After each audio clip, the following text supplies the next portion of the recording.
திருமண நாள் வாழ்த்துக்கள் வாழ்த்துக்கள். கைத்தட்டுங்க. எங்கள் அப்பா அம்மாவுக்கு இன்னைக்கு திருமண நாள், எல்லாரும் வாழ்த்துக்கள் சொல்லுங்கள்.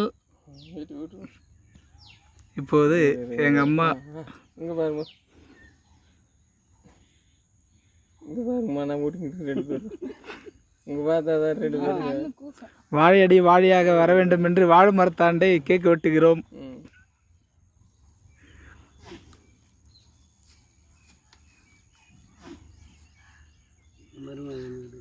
நீ அப்பா கூட அம்மா பக்கத்தில் நின்று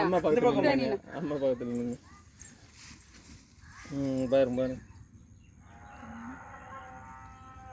இங்கே பாருப்பா. அவன் நேற்று கேக் வெட்டிக்கிறேன் நின்று பாருப்பாண்ணா. அவன் நில்லுப்பா. நில்லு பாருப்பா. வரேன் நில்லுங்க. நீ அவன்கிட்ட கொடுத்துட்டு விட அப்புறம்